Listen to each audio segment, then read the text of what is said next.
Little Maple Creek Town, Oregon led a quiet and measured life. Everyone knew each other here, and newcomers always attracted attention. I came here from a big city, leaving behind the noise and bustle of the metropolis in search of peace and inspiration for my paintings. Painting has always been my refuge, and the nature of Maple Creek promised to be an endless source of new ideas. One day, while walking down the main street, I stumbled upon a small antique shop. It looked as if it had frozen in time, with a storefront filled with antique clocks, dolls, and tattered books. The sign above the door read, "Relics of the Past." Succumbing to curiosity, I decided to go inside. The ringing of a bell announced my arrival, and the air instantly filled with the smell of dust and antiquity. The shop was full of all sorts of items, each of which seemed to have its own history. But my attention was drawn to one mirror in the corner, surrounded by a massive carved frame. It looked magnificent and ominous at the same time, with its glass darkened by time. As I approached closer, an elderly man emerged from behind the counter. His eyes shone with a strange mixture of friendliness and caution. "Good afternoon," I said, trying to hide my excitement. "What a beautiful mirror you have."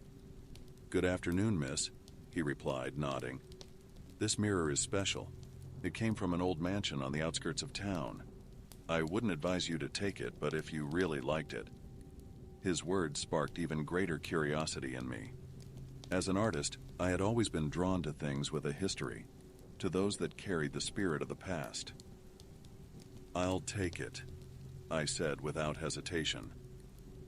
As soon as I touched the frame, a slight shiver ran through my body, but I dismissed it as my own impressionability.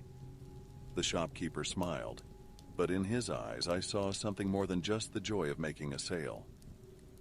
Quickly completing the purchase, I headed home, carrying the mirror in my hands. When I reached my house, it was already dusk. Setting up the mirror in the living room, I immediately felt how the atmosphere in the room changed.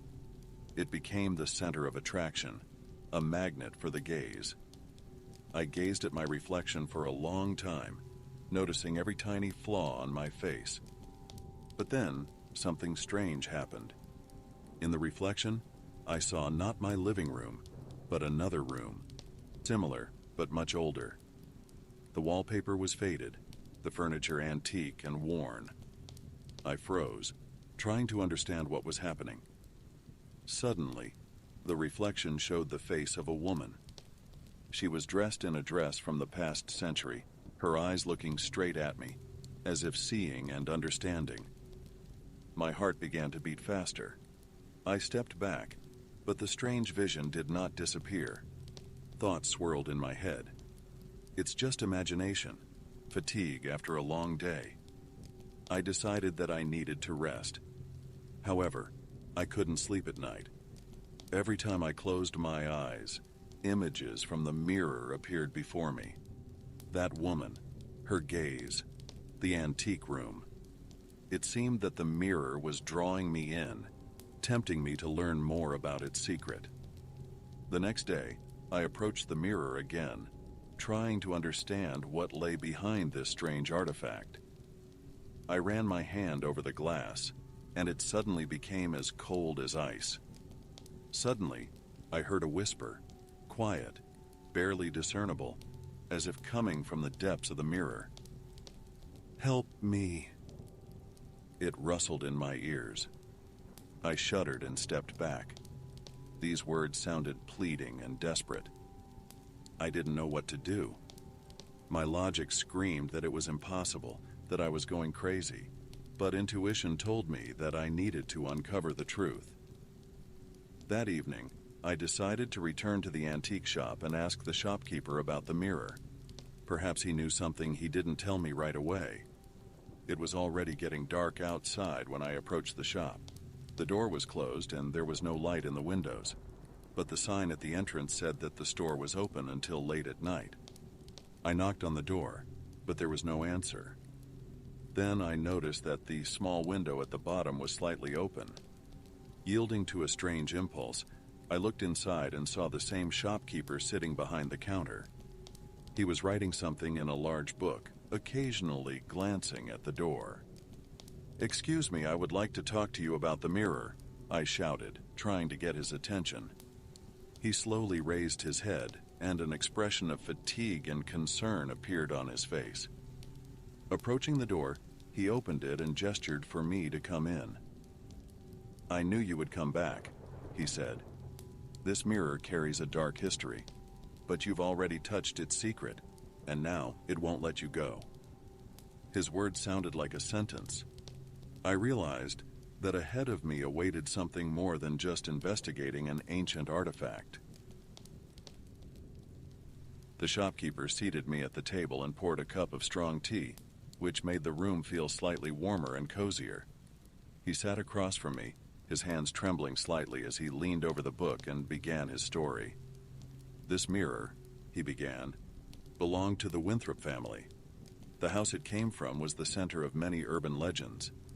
They say the mirror was crafted in the early 19th century by a master who possessed some supernatural abilities.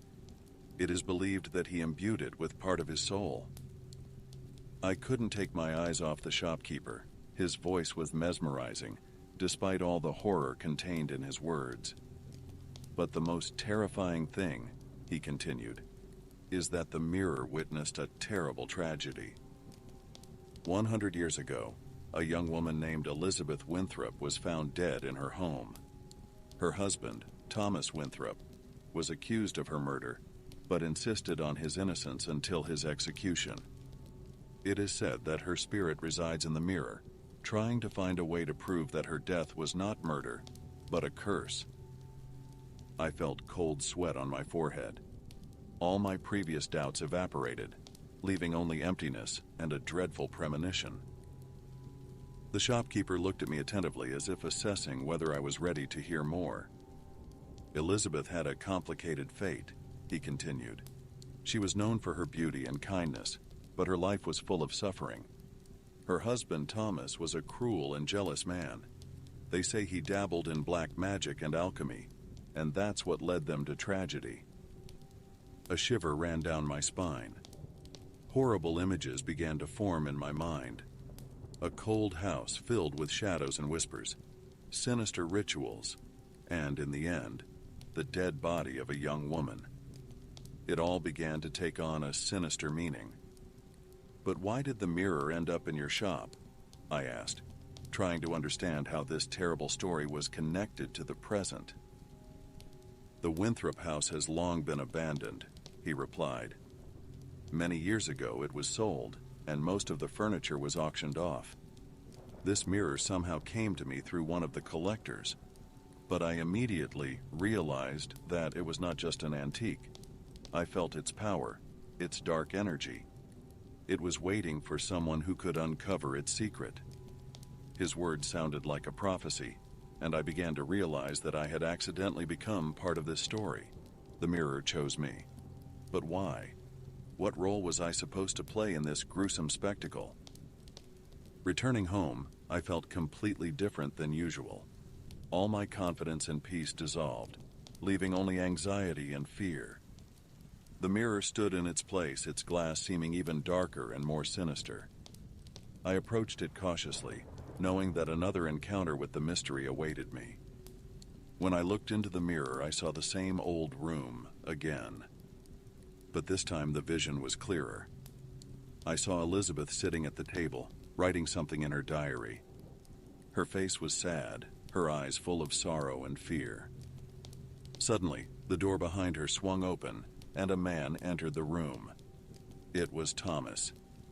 His face was contorted with anger as he quickly approached Elizabeth and snatched the diary from her. "You will never escape from me," he hissed. His voice was full of rage and desperation. "I will do everything to make you mine, even after death." Elizabeth tried to break free, but Thomas was too strong.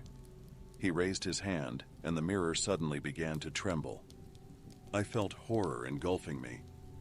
The vision began to blur, and I realized that I was starting to lose touch with reality. I stepped away from the mirror, my heart pounding in my chest. What had really happened? What role did the mirror play in this story? And most importantly, what was I supposed to do to help Elizabeth find peace? The next day, I decided to return to the Winthrop house. I needed to see this place with my own eyes, to feel its atmosphere. Perhaps there I could find answers. The house stood on the outskirts of town, surrounded by an old garden, overgrown and neglected. Its windows looked out onto the world with empty eye sockets, as if watching anyone who dared to come too close. When I entered the house, I was greeted by silence. The dusty corridors and rooms were filled with echoes of the past, and every step echoed with a hollow thud. I began to explore the rooms one by one, trying to find any traces of Elizabeth and her story. Finally, I found her bedroom. In the corner stood a mirror, exactly like the one in my house. It seemed to be waiting for me. I approached closer and once again saw the same old room in the reflection. But this time, the vision was even more real. I saw Elizabeth standing before me. Her eyes were filled with hope and fear. "Help me," she whispered. Her voice was barely audible, but I felt every word as if it were spoken directly in my head. "Find my diary. It will tell you everything." I realized that Elizabeth's diary was the key to the puzzle. But where to look for it? My thoughts were muddled, but I knew one thing. I had to find it to help her find peace. Frantically searching the room, I stumbled upon an old chest by the bed. Opening it, I found many old things: dresses, letters, jewelry, and among them was a small leather diary. My heart stopped as I took it in my hands. I opened the first page and began to read. Elizabeth's words, written in neat handwriting, told me the story of her suffering, her love, and her horror of her husband. With each page, an increasingly grim picture of her life unfolded before me. But then I came across the last entries. Elizabeth described a ritual that Thomas performed to bind her soul to the mirror. He was convinced that this way she would remain with him forever, even after death. But Elizabeth found a way to fight back. She hid a spell in the diary that could free her spirit. My hands were shaking as I read these lines. I realized that I had to perform this ritual to set her free. Closing the diary, I stood up and looked into the mirror again. Elizabeth stood there, her eyes filled with hope and fear. "I will help you," I whispered, and her face lit up with a faint smile.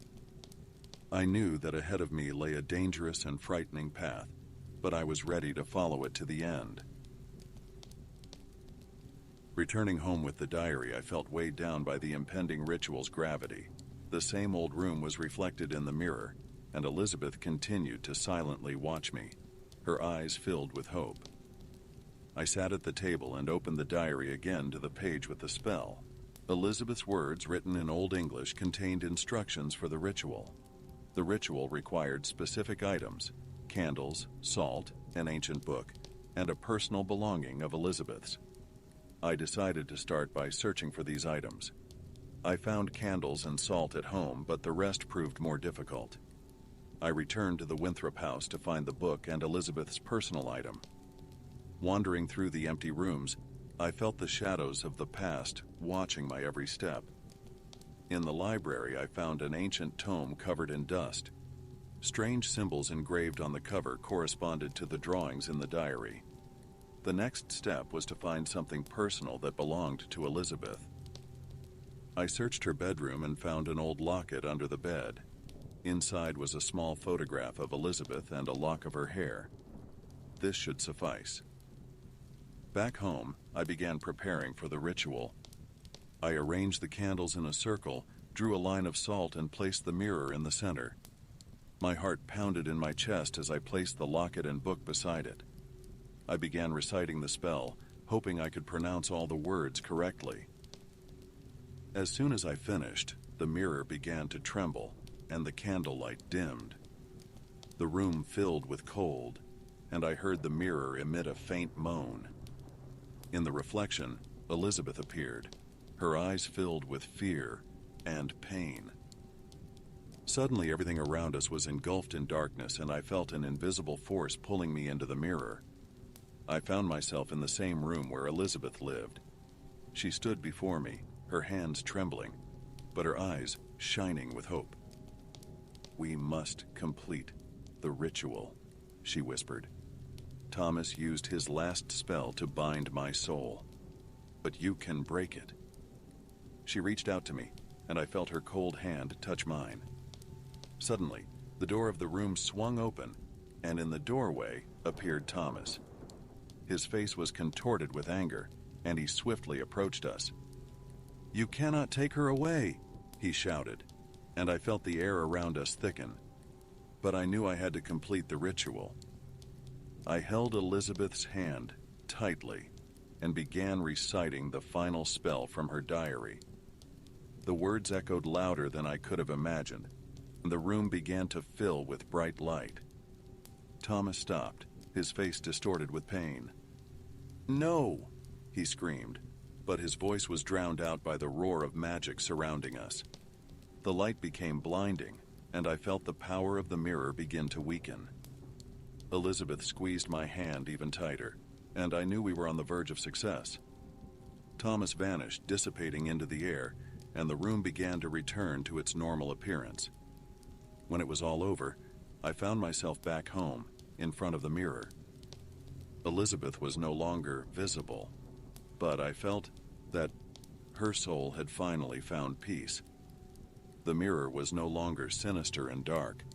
Its glass had returned to normal.